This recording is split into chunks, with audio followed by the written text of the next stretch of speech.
हमारा दिल, पहले तो हृदय कोई है ही नहीं, पहली बात तो ये है, ये भी कंसेप्ट ही है। हम कहते दिल टूट गया, दिल तो चल रहा है, जिस दिन दिल टूट जाएगा सांस नहीं आने की। दिल वाली कोई चीज़ है नहीं असल में, लेकिन समझाने के लिए है भी। जैसे मन कहीं नहीं है, मन कहाँ है बताओ, कहाँ है मन, समझाने के लिए। ऐसे हृदय भी एक सिंबॉलिक है। असल में टूटते हमारी एक्सपेक्टेशंस हैं, टूटते हमारे भाव हैं, ठेस हमारे भावों को लगती है। दिल भगवान का भी टूटता है, दिल हमारा भी टूटता है, दिल सबका टूटता है, क्योंकि एक्सपेक्टेशन सबको होती हैं। हम ये देखें, भगवान अपने से बात कर रहे हैं, भगवान अपने से पूछ रहे हैं, कोई जब तुम्हारा दिल तोड़ दे। अगर हम इंट्रोस्पेक्ट करेंगे तो हमें पता चलेगा कि हम अक्सर उनका दिल तोड़ते हैं। हमारा भी दिल टूटता है लोगों से, लेकिन भगवान की शिक्षा में गाइडलाइन क्या देती है कि किन भावों को ठेस लगी है, पहली बात। और दूसरा देखने वाली बात है कि आपका रिएक्शन क्या है। मैं स्कूटर से जा रहा हूं, नया स्कूटर लिया, रिक्शा वाला मार गया, मेरा दिल टूटेगा नहीं टूटेगा? नई चीज तोड़ दी, छोटा सा नुकसान होता है, दिल टूटता है। चाहे चीज खराब हो, छींटे ही पड़ जाए, दिल तो टूटता ही है ना, ठेस तो लगती है ना। How is the reaction?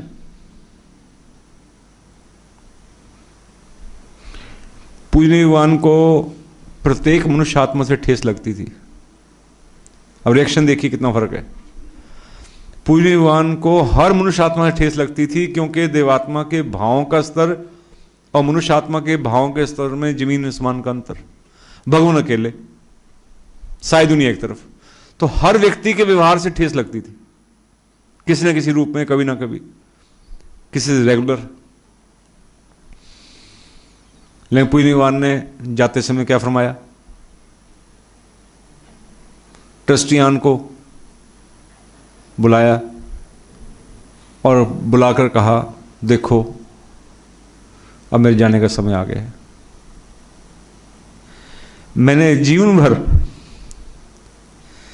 कभी किसी जानदार, कभी बेजानदार किसी चीज को अपने शब्दों, अपने भावों, अपने विचारों में कभी नफरत नहीं की। मेरे में घृणा का बीज ही नहीं है, मैं नफरत कर ही नहीं सकता, और ना की। क्या भगवान का दिल नहीं टूटा? 24 साल सेवा पाके लोग कृतघ्न हो गए, लेकिन भगवान ने क्या फरमाया? हमें गिरे पड़े कहीं मिलेंगे, उनको कभी हमारी जरूरत होगी तो हम पहले शख्स होंगे जो उनको उठाएंगे।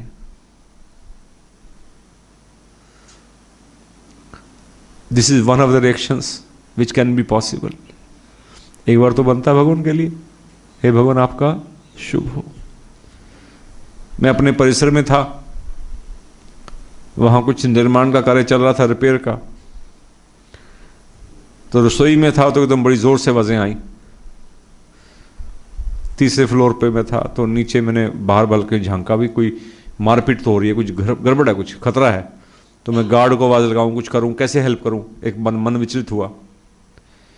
मैंने बाहर देखा तो वो एक नौजवान 30 साल का, बड़ा मजबूत, लंबा चौड़ा, साफ सुथरे पहने हुए था, शायद ठेकेदार होगा वो। उसका एक प्रोफेसर जिनकी उम्र 60 साल होगी, वो इतना चिल्लाकर और ऊंची आवाज में बोल रहे थे कि तीसरी मंजिल में एक एक शब्द मेरे घन की तरह लग रहा था। और मैं बहुत जल्दी समझ गया कि इनकी गाड़ी पर या इनके किसी कपड़े पर या किसी चीज़ पर कोई ऐसी बात हुई है, बात समझ नहीं आ रही, जिससे इनका नुकसान हुआ है और इनको ठेस लगी है, इनका दिल टूटा है जब देखा कि क्या किया इसने। अब उसको लताड़े जा रहे थे, आखिर उसने शायद धीमी आवाज में कह दिया, वो मुझे सुनाई नहीं दिया, उन्होंने रिपीट किया कि तुमने ऐसा क्यों कहा, तब समझ में आया अच्छा इसने ये कहा। उसने कहा जी जो हो गया सो हो गया, अब क्या हो सकता है। तो अब वो जवाब नहीं दे रहा था, तो पहले ताड़े यादव बोल क्यों रहा, चिल्लाए जा रहे थे इतनी जोर से कि मुझे ऊपर तीसरी मंजिल पे घबराहट हो रही थी। और आखिर जब उसने कह दिया कि बाबूजी जो हो गया सो हो गया, मतलब छोड़ो बात को, मतलब ड्रॉप द आइडिया, वो बात को डिफ्यूज करना चाह रहा था, लेकिन इतनी जोर से दिल टूटा हुआ था कि उन्होंने वहां जो सीमेंट और रेत मिल रहा होता है उसका फावड़ा रखा होता है, वो फावड़ा उठा लिया और फावड़ा उठाकर उसके ऊपर जैसे उसका मर्डर करना हो, इतने आवेश में उसके पास लेके गए। मारा तो नहीं, लेकिन मेरी रूह कांप गई कि अगर मार दें तो ये खत्म हो सकता है, और वो जवान है इनके मुकाबले 30 साल का है, वो अपने पे आ जाए, उसका दिल टूटा होगा ना। उस 4 मजदूरों के बीच में जब उसका अपमान हो रहा है, क्या उसका दिल नहीं टूटा। हमारी दिक्कत क्या है, जब कोई हमारा दिल तोड़ता है तो हमें अपना दिल तो टूटा हुआ दिखता है, लेकिन हमारे व्यवहार से जो उसका दिल टूटता है वो हमें अब तक भी ध्यान नहीं आया होगा। हमें बहुत घटनाएं याद आऊंगी, श्रीमान जी ने बड़ा अच्छा भजन गाया, श्रीमान जी ने बड़ा अच्छा टॉपिक रखा, इसने मेरा दिल तोड़ा, इसने मेरा दिल तोड़ा, इसने मेरा दिल तोड़ा। ये लिस्ट हमारे माइंड में घूमी होगी, क्या वो लिस्ट भी चली कि हमने किस किस का दिल तोड़ा। इसी इंट्रोस्पेक्शन की जरूरत है, इसलिए संतुलन का अभाव है। और वहां जो उसका दिल टूटा, 4 उसके जो एम्प्लॉइज हैं, मजदूर हैं, जिनका वो लीडर है, अगर वो रिएक्ट करके हाथ से खींच के उसके मार देता उल्टा, तो जिस एज ग्रुप में और जिस अवस्था में व्यक्ति था वो शायद बचता ही ना। ये क्या है, एक का दिल टूटा, दूसरे का तोड़ा, उसने फिर रिएक्शन दिया, क्योंकि भाव, कौन से भाव पे चोट लगी, कुछ धर्मराग पे चोट लगी, कुछ अहम पे चोट लगी, क्योंकि बार बार कहता तू मुझे जानता नहीं मैं क्या चीज़ हूँ। जब आदमी बार बार कहता ना कि तू नहीं जानता मैं कितनी बड़ी चीज़ हूँ, उसको बताना पड़ता है, इसमें अहम आगे आ रहा है। तो हमारा reaction is very important. Expectations को जब चोट लगती है, वो यही नहीं पता कि एक्सपेक्टेशंस भी सही थी कि नहीं थी। तो हमें कदम कदम पर मार्गदर्शन की जरूरत है कि हमारी एक्सपेक्टेशन उचित है कि अनुचित है। मैं तो कहता हूं परिवार में अगर रिश्ता ही होता है बच्चे का,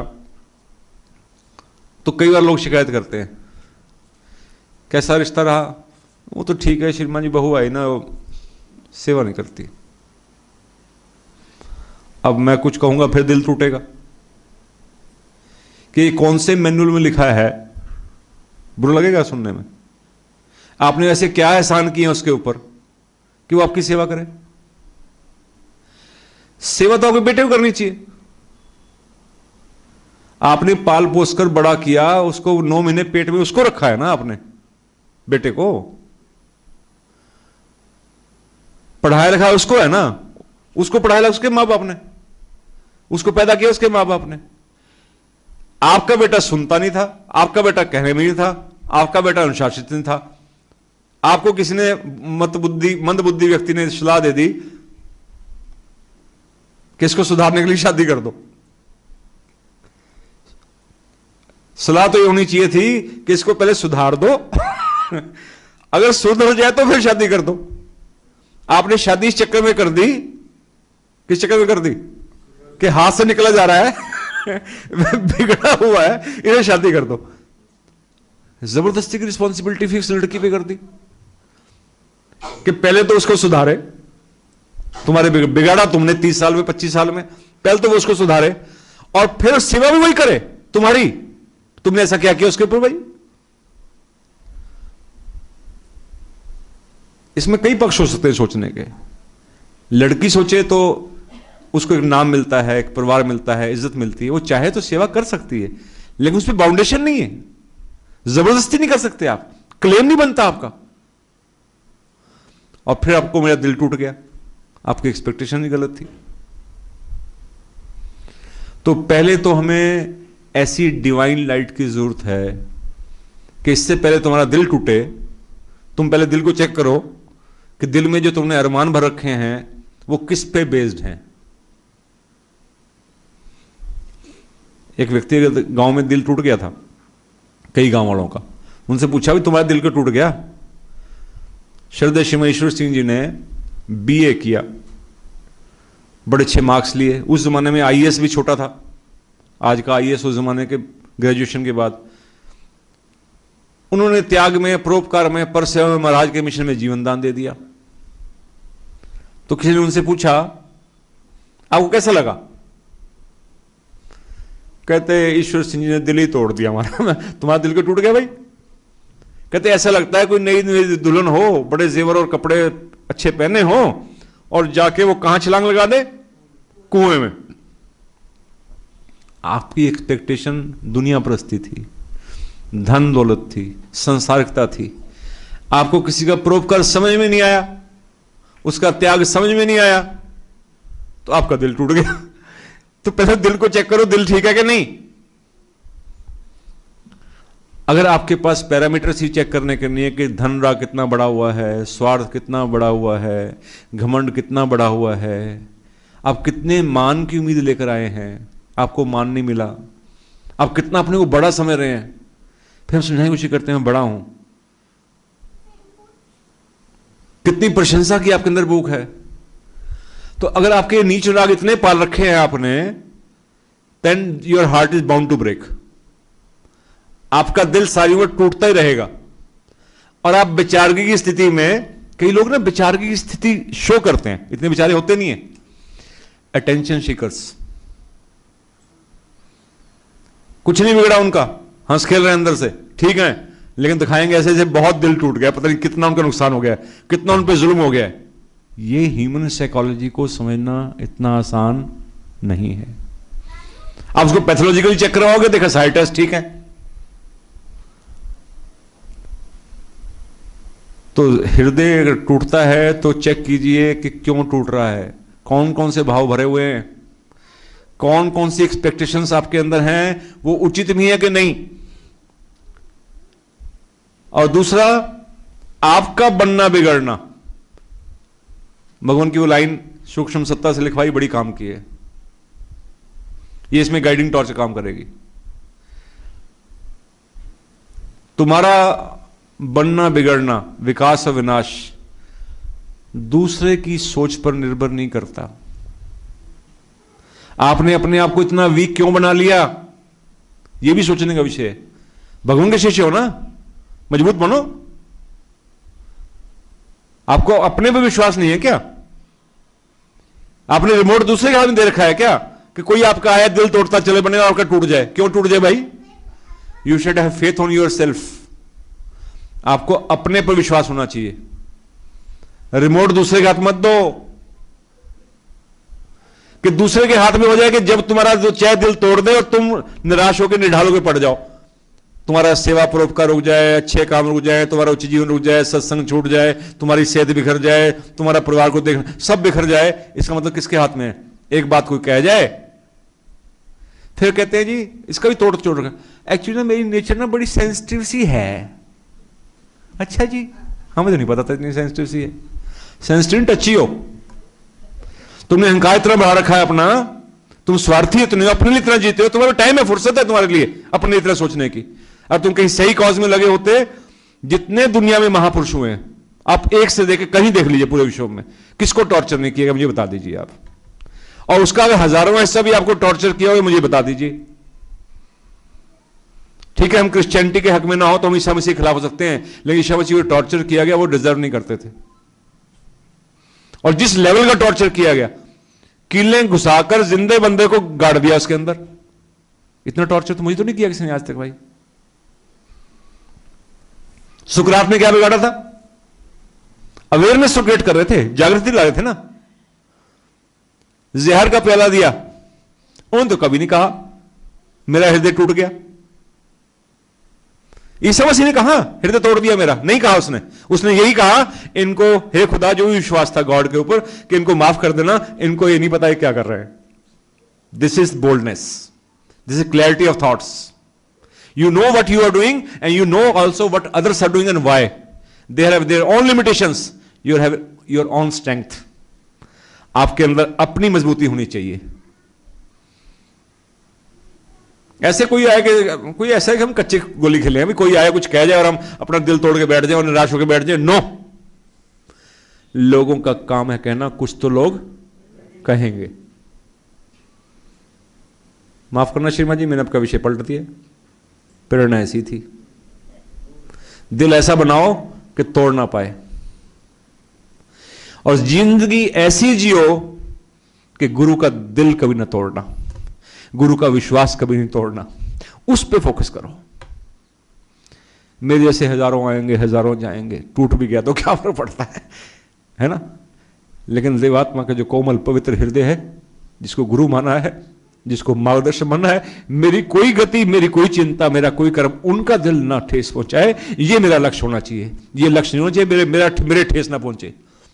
एक्सपेक्टेशन रखोगे, नीच अनुराग रखोगे, उन पर ठेस लगेगी. भगवान तो परवाह नहीं करते थे, ठेस पहुंचाते थे, लेकिन हित अनुराग से भरकर. सुशीला देवी जी चावल धो रही हैं किचन में, महाराज घूमते घूमते चले गए तो देखा चावल कुछ गिरे हुए हैं. तो कहने लगे, बहन बोलते हैं जैसे बीबी या बेटा कुछ कहा होगा, और क्या संबंध, क्या वजह, क्या कहते थे कि बेटा ये तो आत्मा की हानि होगी. भगवान थोड़ा आत्म बल से बड़े भरे होते तो सर लबालब होते थे, तो थोड़ा जोर से भी कह देते थे कई बार. अच्छा, जो ऊंचा सुनता तो आदमी वैसे ऊंचा ही बोलता है कई बार, ये भी है प्रॉब्लम. जिनको ऊंचा सुनता है ना, अक्सर ऊंचा बोलते हैं, उनको सुन नहीं रहा होता, लगता है मैं कब बोल रहा हूं, और शायद इसलिए ऊंचा बोला गया होगा कि तो आत्मा की हानि हो गई. अब वो घबरा गई कि महाराज ने देख लिया है ना, तो दिल टूट गया. मनुष्य आत्मा है ना, दिल तोड़े बैठ जाता आदमी. तो आंखों में पानी आ गया, रोने लग गई. आत्मा की हानि क्यों होगी? चावल वेस्ट हुए. चावल की वेस्टेज भी आत्मा की हानि है. भले आदमी, जब भी मुझे तो ऐसे कम काम करने मौका मिलता है, क्योंकि काम वाली लेडी आती हैं, कभी महीने में 2 महीने में ऐसा चक्कर आ जाता है वो ना हो और मेरे को चावल धोने मिल जाए, मेरे हाथ कांपते रहते हैं कि ये चावल ना गिर जाए कहीं. और वो 2-4 कई बार गिर भी जाते हैं, मैं उनको उठा लेता हूं फिर उसमें सिंक में, उनको अच्छे धो के फिर डाल देता हूं, क्योंकि देखिए एक एक घटना कैसे इंपैक्ट क्रिएट करती है. इसलिए ज्यादा से ज्यादा लोगों को संगत में लाना वाजिब है. बार बार अपने मन को सत्संग में उठाना वाजिब है. कारण क्या है? कौन सी बात कब आपके दिमाग में बैठ जाए और कब तक गाइड करती रहे आपको नहीं पता. एक बार बचपन को सुना होगा कि भगवान ने डांटा था चावल धोने पर, और जब भी चावल धोने बैठ का मौका मिलता है, सुशीला देवी याद आती हैं, चावल गिरते दिखते हैं, भगवान का डांटना दिखता है. तो भगवान ने ठेस पहुंचाई, क्यों? बिना ठेस पहुंचाए उनका कल्याण नहीं हो सकता था. ठेस पहुंचाना इतना खतरनाक नहीं है, भाव इंपॉर्टेंट है. अगर हित अनुरागी ठेस नहीं पहुंचाएंगे तो आप सुधरेंगे भी नहीं. हमें तो जब भगवान से ठेस मिलती है, किसी वाणी से, किसी उनकी भाषा से, किसी उपदेश से, हमें भगवान के आगे नतमस्तक होना चाहिए. कोई तो है जो ठेस पहुंचा सकता है, कोई तो है जो हिला सकता है, कोई तो है जो दिखा सकता है. अगर सारी बटरिंग करते रहेंगे हमारी वाह जी वाह तो हम कभी नहीं सुधर सकते, कभी विकास नहीं हो सकता. अब सुशीला जी की आंखों में पानी आ गया, रोने लगी. अब कई बार नाक में पानी भी आ जाता है, लगते हाथ जब आंखों में आता है.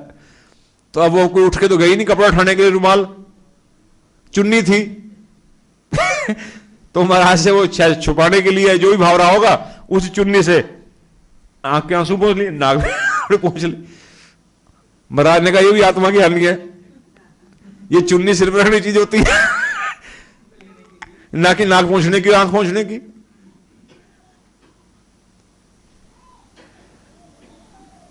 हित अनुरागी आपका हित चाहते हैं. और फिर वही शीला देवी जी कॉपी लिखती हैं, बैठकर लेख लिखती हैं. महाराज गुजरते हैं तो देखते हैं वो बीच बीच में डगमगा सी जाती हैं यूं. महाराज ने कहा खड़े हो जाओ 2 मिनट, ये पत्थर हिलता है आपका, आपको दिक्कत हो रही लिखने में, आपका हाथ हिल जाता है बीच बीच में.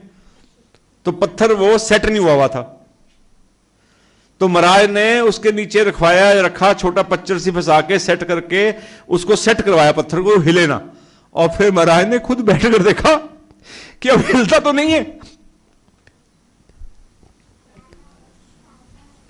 और फिर तसल्ली से कहा अब बैठ के काम करो। भगवान वो भी ख्याल रखते हैं कि भगवान का उद्देश्य दिल तोड़ना नहीं है। दिल टूटे या जुड़े ये तुम्हारी समस्या है, भगवान का उद्देश्य दोनों स्थितियों में एक ही था। तब भी जब उनको आंसू आए, ठेस लगी, तब भी उद्देश्य वही था, हेतुनुराग। और जब वो पत्थर सेट किया तब भी उद्देश्य वही था, कौन सा? हेतुनुराग। बोलिए ऐसे हेतुनुरागी का शुभ हो।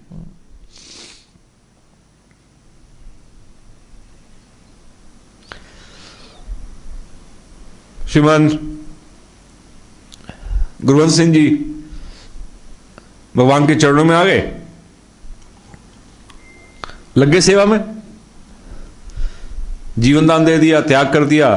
पिताजी को समझ नहीं आई बात, ज्यादा नाराज हो गए। ठेस तो लगानी पड़ेगी।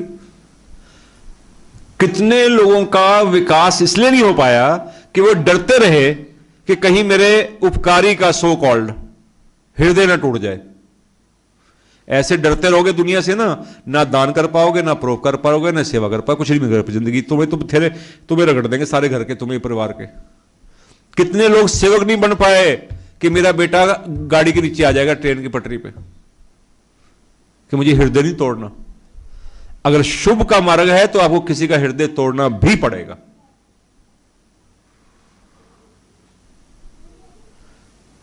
भाव क्या है, लक्ष्य क्या है? आगे पता चला तबीयत खराब है, भगवान ने भेज दिया अपनी सेवा हटा के, जाओ पिता की सेवा करो। पिता तो नाराज है, खुश नहीं मेरे से, तब भी करूं? हां, तुम्हारे उपकारी, सेवा करो।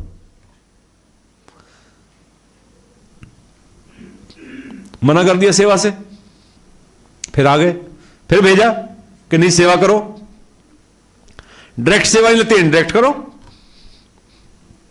दोबारा गए, सामने नहीं आए, दही चाहिए दही ले आए, कपड़े धो दिए, दवाई ले आए, 50 काम जो बाहर के थे सारे संभाल लिए। पिता हैरान भी हुए कि ये सारे काम चुस्ती फुर्ती कैसे हो जाते हैं। तो जो सेवा में था उसने कहा असल में कई दिन से गुरुवंत आए हुए हैं। तो पिता की नाराजगी कुछ कम हुई। ठीक है, ठीक हो गए, वापस आ गए। सूचना मिली कि देहांत हो गया, अब फिर ठेस लगेगी। फिर श्रीमान जी का मैं जाया हूं, और ठेस लगी, हमें लगी सुनने में कि हम उस लेवल पे नहीं है अभी। जब हमें असल में प्रॉब्लम बात से नहीं होती, बात हमारे लेवल से प्रॉब्लम होती है। इसलिए फिर कहते हैं अभी ना बताओ जी ये बात। ठीक है, बात बिल्कुल नहीं बतानी चाहिए, मैं भी सहमत हूं कि जब लेवल नहीं होता सामने वाले का तो वो नुकसान उठाता है, फायदा आपने सोचे फायदा के लिए उसका नुकसान हो जाता है कि उसका लेवल नहीं है, हमारा लेवल ही नहीं है। अब भाव क्या था? सेवा के टाइम कृतज्ञता का भाव था। अब अधिक भाव कौन सा है कि लोग क्या कहे थे कि मरने पे भी नहीं आया, दुनियादारी अधिक है। सेवा का तो सामान चला गया, वो तो चला गया। उस जमाने में ट्रैवलिंग टाइम लगता था, शायद अंत्येष्टि भी होगी, हो बस जाके आना है, ताकि ये बेटा नहीं आया, पोती नहीं आई, पोता नहीं आया, वो फलां बहन नहीं आई, हम ये कौन आया उससे कोई फर्क नहीं पड़ा। We have a different list कि कौन नहीं आया। ये दुनियादारों की लिस्ट बनती है। फिर सुनना ठेस पहुंचाता है, फिर उससे ठेस में आ जाते जो नहीं आया कि तेरे चक्कर में सुनना पड़ा, हमें ठेस लगी, तो ठेस से ठेस लगती रहती। हमारी ठेस से बड़ी अजीब है। कहां से चोट, फिर हम कहते हैं तेरे भी तो नहीं आया था, याद बनता अपने आप को, तेरी बहन नहीं आई थी शादी में। हम ठेस को ठेस पहुंचाते हैं कि ठेस ठेस बराबर हुई। तो महाराज को कहा कि महाराज मैं जाऊं, तो महाराज कहते अब भगवान का कमाल देखो, यहां पर भगवान ठेस भी लगाते हैं लेकिन बड़े प्यार से लगाते हैं, जबरदस्ती नहीं करते, ऑप्शंस छोड़ते हैं हमेशा, दोनों रास्ते दिखाएंगे। अब आपकी जगह हम होते ऐसी परिस्थिति में तो हम गुरु को छोड़कर नहीं जाते, लेकिन श्रीमान जी फिर भी चले गए। कौन खींच के ले गया? एक तो गुरु की श्रद्धा थी, सम्मान था, सब कुछ था, लेकिन फिर भी दुनियादारी हावी हो गई। वो सम्मान, लोक लाज खींच के ले गई और आगे है जाना कहां था। लेकिन ये बात समझ नहीं पाए उस समय, हम केवल पकड़ नहीं पाते बात को। एक एक हमारा उपकारी, एक एक धनुष्मंदी इशारे करता रहता है कि आप गलत हो, नहीं कह पाता खुल के, लगता है चोट खाएंगे तो चोट खा जाएगा, इशारा देता है वो, ये गलत हो रहा है, ये सही नहीं है, इसको बड़ा मानो, इसको ऐसा करो, गाइडलाइन देता है बार बार, हम पकड़ नहीं पाते। भगवान ने गाइडलाइन दी ना कि आपकी जगह हम होते ऐसा नहीं करते, तो मतलब ही था मत जाओ लेकिन जोर भगवान जबरदस्ती कभी नहीं की, किसी से नहीं की।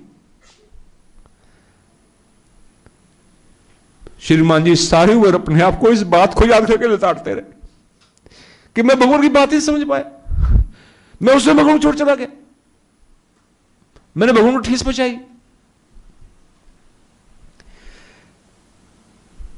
एक स्त्री ने किसी सेवक के संबंध में कुछ कह दिया, आरोप लगा दिया। पूजनीय भगवान ने पूछा, ये तुमने जो आरोप लगाया, इसको बात को फैलाया जो तुमने 10 लोगों के बीच में, मुझे एक बात का जवाब दो, इससे तुम्हारा क्या भला हुआ? जिसके बारे में तुमने कहा उसका क्या भला हुआ? जिनके बीच में बात फैलाई उनका क्या भला हुआ? और ओवरऑल समाज का क्या भला हुआ? इसलिए हमें बहुत सावधान होने की जरूरत है कि हम ठेस किसी को लगा रहे हैं तो वो उच्च गति मूलक है या नीच गति मूलक, वो हमारे हित भाव से है या हमें लग रही है। कोई भाव और खुराक ले रहा है, द्वेष का, ईर्ष्या का, हमारे घमंड का, हमारी मान बढ़ाई का, पता नहीं कौन सा भाव खुराक ले रहा है।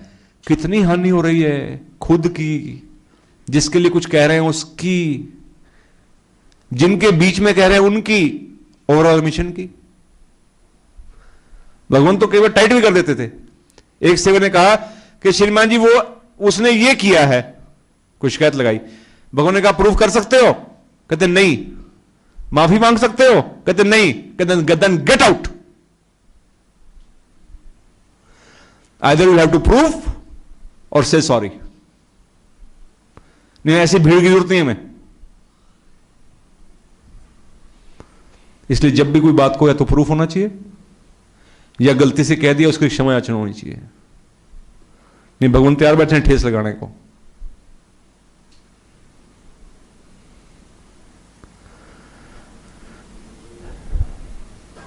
भगवान हर पॉइंट टू पॉइंट गाइडलाइन देते हैं, पॉइंट टू पॉइंट। मगर जीवन का कोई ऐसा क्षेत्र ही नहीं है, एरिया ही नहीं है जब भगवान की गाइडलाइन ना हो। भगवान तो बच्चों को परवाह नहीं करते, उनके स्वार्थ पर ठेस लगाना भगवान के मेरा काम है। मैं हितनुरागी हूं, ठेस लगे लगे कोई बात नहीं, इनकी स्वार्थ की ठेस है, मेरी ठेस नहीं है। स्वार्थ नहीं बनाना मुझे इनको। देवात्मा महाबली हैं, हमें भी वो बलवान बनाना चाहते हैं। इतने कमजोर मत बनो कि छोटी छोटी बातों में तुम्हें ठेस लगे। छोटे बच्चे थोड़ी हो गए, हर बात पे छोटी बात पे रूठ गए। तुम्हारा अपनी भी कोई पर्सनैलिटी होनी चाहिए, अपना कोई स्टैंड होना चाहिए। तुम अगर सही हो तो तुम्हें सही का अपने आप भी तो कॉन्फिडेंस होना चाहिए कि मैं सही हूं। तुम्हें हर समय दूसरों की अप्रूवल क्यों चाहिए? हमें तो इससे भी ठेस लगती रहती है। हमारी ठेसों का क्या, हम तो इस बात से ठेस खा जाते हैं कि मैंने ये किया और दूसरे ने ठीक से देखा भी नहीं, ठीक से अप्रिशिएट भी नहीं किया, मुझे कोई नहीं समझता। शर्मा जी मेरी फीलिंग्स इतनी अच्छी होती है सबके लिए, पता नहीं मुझे लोग बुरा क्यों समझते हैं। अरे बाप रे, हर आदमी इस चाबी के चक्कर में है कि दूसरे की सोच पर मेरा कंट्रोल हो। तेरा अपने में तो कंट्रोल है नहीं दूसरे की चाबी ढूंढता फिर रहा। इसलिए मैं वो बात कहने लगा था, बीच में रह गई। मेरे आत्मा का हित व हित, हम काय के लिए आए भगवान के पास? पहली लाइन क्या गाई थी हमने? आत्महित की इच्छा ले। यहां से स्टार्टिंग पॉइंट है और समझ में आए तो यहां काय के लिए आए? आत्मा के हित के लिए। तो महाराज इसमें क्लियर करते हैं, मेरी आत्मा का हित व अहित इस बात पर निर्भर नहीं करता कि दूसरा मेरे लिए क्या सोच रहा है। लोगों की जिंदगी गुजर जाती है, रोते रहते हैं, धर धर धर धर आंसुओं से। दूसरा भी रुलाता रहता है उसको कि हाँ तू बहुत अच्छी है, तू तो बहुत अच्छी है, इतनी अच्छी मैं बता नहीं सकती, तेरे को दुनिया नहीं समझी, और डिप्रेशन को और डिप्रेशन में डाल देते हैं। खुल के को भी जीवन का लक्ष्य नहीं है, अप्रूवल जिंदगी का लक्ष्य नहीं है। हमारे रोल मॉडल भगवान है, he has never waited for approval कि आप देवात्मा कहेंगे, उनकी पूजा करेंगे तब आपके भलाई का काम शुरू करेंगे। नो इसलिए सेवा का काम सेवा करना है। अप्रूवल मिले तब भी, अपमान मिले तब भी, लोग क्रिटिसाइज करें तब भी, मुझे है काम सतगुरु से, जगत रूठे तो रूठन दे। मुझे उनकी गाइडलाइन पे चलना है, आपकी अप्रूवल नहीं चाहिए।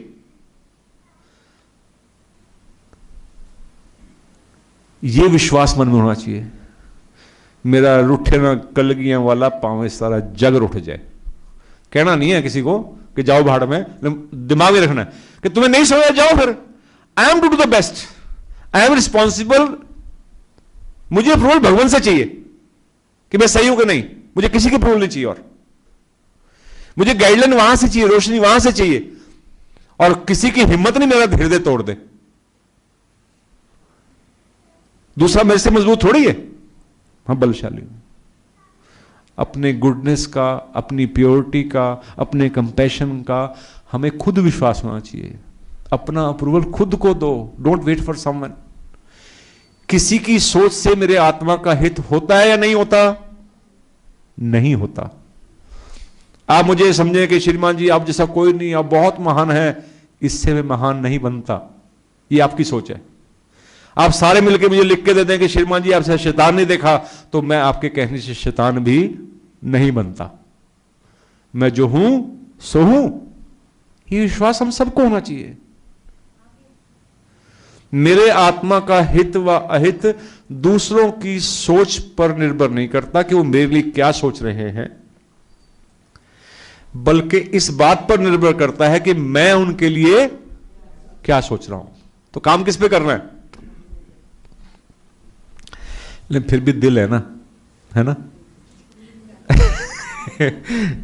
वो एक गाना भी आता है, नहीं एक और आता है, पत्थर दिल है दिलो कौन आखिर, हाँ शीशा हो या दिलो आखिर टूट जाता है।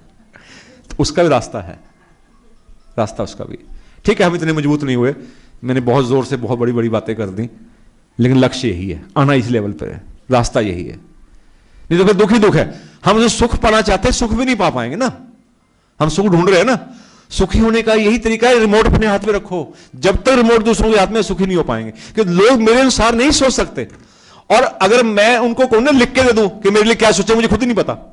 सच्ची बात यह है, हम सोच तो रहे कि दूसरा मेरे लिए मुताबिक सोचे, लेकिन मुझे वो कहे लिख के देते मेरे लिए क्या सोचूं, तो मैं लिख के भी नहीं दे पाऊंगा मेरे लिए क्या सोच, कि मुझे यही नहीं पता क्लियर कि मेरे लिए क्या सोचना हितकर है। मैं खुद ही कंफ्यूज हूं कि मेरे को सम्मान देना मेरे लिए हितकर है या मेरी गलतियों पर टोकना हितकर है। I am not clear about it. तो दूसरों क्या गाइडलाइन दूं मैं? इसलिए दूसरे की गाइडलाइन उस पर छोड़ो। और भगवान ने एक रास्ता बड़ा आसान दे दिया कि जब तुम्हारा हृदय टूट जाए या तुम खुद ही तोड़ लो आदमी खुद ही तोड़ लेता है, दूसरा क्रैक देता है, ये चकना शुरू कर लेता है।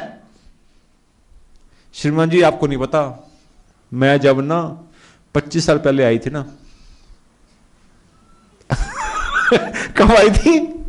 25 साल पहले इस घर में, तब से झेल रही हूं।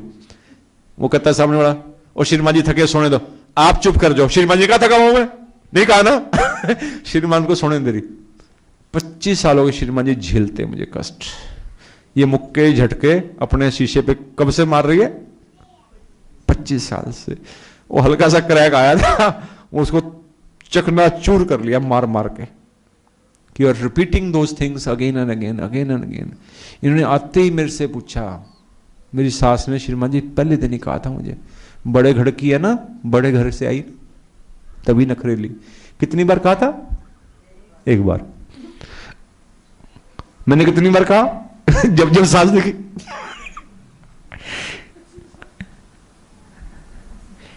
शुक्र ना हो तुम्हारा दिल इतना मजबूत है, तो तुम्हें वाक्य में नहीं टूटा, मर ही गया होता तो मर गई होती है अब तक। कितना मजबूत दिल है, इतने झटके मार रही अपने आप को। निकलो इन चक्रों से भाई, तुम्हारी सेहत के नियम तुम्हें पूरे करने हैं, कोई तुम्हारा कष्ट नहीं ले सकता। तुम्हारे आत्मा का भी विकास विनाश तुम्हें ही देखना है, कोई दूसरा नहीं करेगा। When you will be ruined, no one will weep even. मर भी जाओगे ना आत्मीय रूप से तो लोग ये कहेंगे she deserved this, he deserved it because of his reasons, these reasons. सूचना जाएगी ना कि खत्म हो गई फला, कि हाँ कपत्ती थी, कुड़ती रहती थी, सड़ी हुई थी, इसलिए मरी। उसको और बहाना मिल जाएगा चार बातें सुनाने का, कोई हमदर्दी के दो आंसू भी नहीं बहाने का। इसलिए अपनी आत्मा की फिक्र कर लो। सौभाग्य समझो कि देवात्मा मिले हैं, शुभ अनुरागी हित अनुरागी, जो तरस खाते हैं तुम्हें बचा, ऐसे सड़े गले को भी छाती से लगाने की हिम्मत रखते हैं और निकालने की क्षमता रखते हैं, कोड़ धोने की क्षमता रखते हैं। ये कोड़ धुलेगा शुभकामना से, दी है ना। श्रीमान जी भला नहीं हो रहा, कितनी शुभकामना की भाई, कितना टाइम लगाते हो। शुभ हो में भी सुख हो ढूंढते हो। अभी तो शुभ हो का मतलब समझ नहीं आया। कमाल देखो आदमी, शुभ हो कहता है, ढूंढता सुख हो है बीच में। शुभ हो का मतलब सुख हो या दुख हो, दोनों बीच में है। लेकिन विकास हो, उन्नति हो, तरक्की हो, चाहे वो दुख से निकल के हो चाहे सुख से निकल कर हो। शुभ has a broader meaning. Try to understand शुभ हो। शुभ हो सीमेंट का काम करेगा, है ना। गिलास जो होता है ना, गिलास एक होता है गिलास शीशा, वो टूटता है। टफन्ड गिलास इतनी जल्दी नहीं टूटता। टफन्ड गिलास पे पता क्या करते हैं, किसी गिलास फैक्ट्री जाकर देखो कैसे बनता है, महंगा होता है वो। शीशा सस्ता होता है, 100 रुपए का आ जाएगा इतना बड़ा शीशा। टफन्ड गिलास वही 1000 रुपए का आएगा। कारण क्या है, उसके दोनों सर्फेसिस पर एक लेयर क्रिएट की जाती है, टफ। अब कार का शीशा देखिए आप, ईंट मारो तो अलग बात है, अब मुक्के मारो देखो 10 15 20 बार, टूटता है क्या। और सिंपल कांच टूट जाता है, करके देख लो। चलो किसी और की गाड़ी में नाराजगी हो सकती है, मेरी गाड़ी ओपन है, चलेंगे सभा के बाद, मुक्के मारना उसके ऊपर शीशे पे, देखता हूं कि टूट जाए तो। कारण क्या है, वो कौन सा ग्लास है, टफन्ड ग्लास है ना।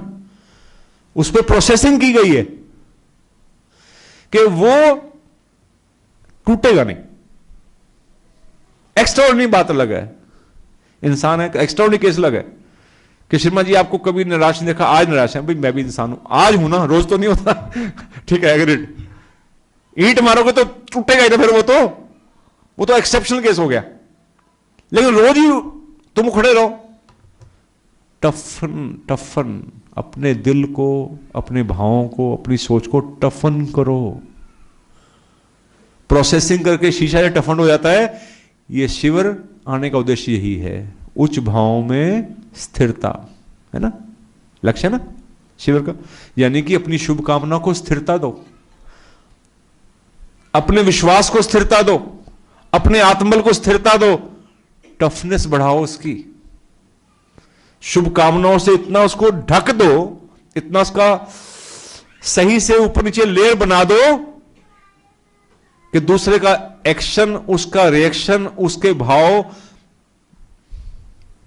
आपको हार्म ना कर सके। हमारे अपने हार्म के लिए हमारे अपने भाव ही काफी हैं, दूसरे के भावों को क्यों अपने ऊपर ले रहे हो, दूसरे की सोच को अपने ऊपर हावी क्यों होने दे रहे हो। जरूरत है टफनेस लेवल बढ़ाने की। और जितनी शुभकामनाओं में हम रमते हैं उतनी हमदर्दी बढ़ती है, उतना मजबूती बढ़ती है। इसलिए एक बार कोमलता से बोलो शुभ हो, एक बार स्माइल से बोलो शुभ हो। आंखें बंद कर कर कोमलता से, मन से बोलो शुभ हो। मन, दिल, दिमाग, समस्त शक्तियों को लगाकर एक बार बहुत सबके भले की कामना करते हुए गहराई से बोलिए शुभ हो।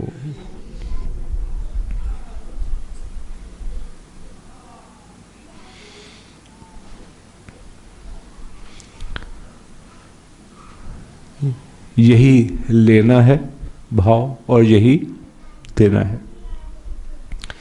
जो आपका हृदय तोड़ रहा है या आपको लग रहा है कि तोड़ रहा है, उसको भी शुभकामनाओं की जरूरत है कि नहीं? अग्नि को घी की जरूरत है या पानी की? तो जो आपके लिए बुरा सोच रहा है, बुरा कह रहा है, या आपको लग रहा है, दोनों बातें, कई बार लगता है हमें, कह नहीं रहा होता हो।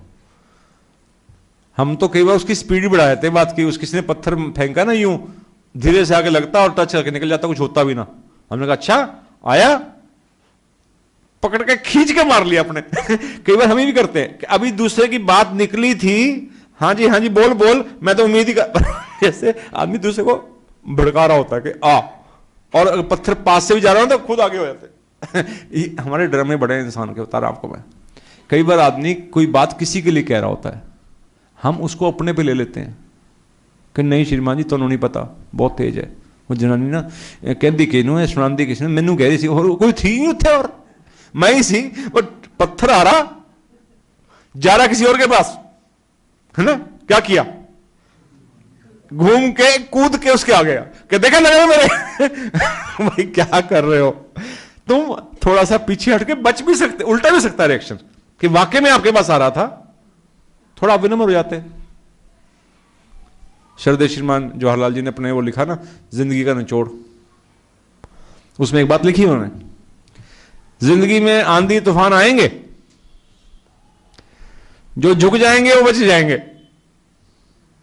संस्थाओं में, परिवारों में, घर में, सब जगह कुछ ना कुछ अप डाउन आते हैं। स्ट्रेट गाड़ी चलती नहीं है। जो अकड़ जाते हैं वो धराशायी हो जाते हैं, जो थोड़ा झुक जाते हैं, घास झुक जाती है। किसी खेत में, किसी जंगल में, कहीं पर भी कितना ही कुछ तूफान आ जाए, घास का कुछ नहीं बिगड़ता, उखड़ते पेड़ ही हैं। घास की तरह रहो ना, थोड़ा हवा इधर का इधर झुक गए, इधर आई झुक, थोड़ा फ्लेक्सिबिलिटी रखो भाई। कह दिया कोई बात नहीं, ऐसे भाव थे ना, ऐसी समझ थी ना, ऐसे लेवल था ना। तुम्हारा इसलिए नहीं है क्योंकि तुम उस स्थिति से निकल आए हो, तुम्हें भगवान की शिक्षा मिली है, तुम भगवान के निकट हो, उसको नहीं मिली। जिस उसको मिलेगी उसकी भाषा भी शायद ठीक हो जाएगी, उसका भी भला हो जाएगा, है ना? तो अपने प्यारे से दिल को, हृदय को टूटने से बचाओ, उसको मजबूत बनाओ, टफन करो। और जो दूसरों के दिल तोड़ने की कोशिशें हुई हैं उनको देखो, हमें पता ही चलता कि हमने किस किस का दिल तोड़ दिया। कोई 6 महीने, कोई 1 साल, कोई सारी उम्र के लिए दूर हो गया भगवान के दर से, हमारी चोट के चक्कर में, हमें दिखता ही नहीं है। और खबर भी नहीं आती उसकी, कि बहुत बाद में पता चलता है, अरे बाप रे इस बात से चोट खा गया था, ये तो कच्चा खिलाड़ी था, तुम तो पक्के थे, पक्के ने कच्चे को तोड़ दिया। कैसे पक्के हो तुम भाई? तो हम महाराज के मिशन में, अपने परिवार में, अपने जीवन में सर्विस करें। क्या करें? डिस सर्विस ना करें, असेवा ना करें। जोड़ना बड़ा मुश्किल होता है, किसी का भला करना बड़ा मुश्किल होता है। कई बार हम अपनी गतियों से, अपनी चिंताओं, अपने व्यवहार, अपने जीवन से किसी को तोड़ देते हैं, है ना? तो अपना इंट्रोस्पेक्शन करें कि हमने किस किस का हृदय तोड़ा है, कहाँ कहाँ हम क्षमा याचना से, शुभ कामना से उसको रिपेयर कर सकते हैं, है ना? और अपने आप को मजबूत करें कि ताकि रिमोट दूसरे के हाथ में ना हो। और सबसे बढ़कर हमारा ध्यान पूजनीय भगवान के चरणों में रहे कि मेरे जीवन से, मेरी गतियों से, मेरे व्यवहार से उनको कोई ठेस ना लगे। अगर मैं खुशी नहीं दे सकता भगवान को, कम से कम मैं ठेस पहुंचाने वाला ना बनूं। ऐसा मेरा जीवन, ऐसी मेरी सोच, ऐसा मेरा व्यवहार हो। अगर मेरी बातें आपको कुछ ठीक लगी हों तो भगवान की प्रेरणा से, सहायक शक्तियों की प्रेरणा से जो मिला है, उसके लिए समस्त सहायक शक्तियों का भगवान का हाथ जोड़कर बोलिए, हे भगवान आपका शुभ हो, हे दाता मेरा शुभ हो, हे मेरे मालिक सबका शुभ हो।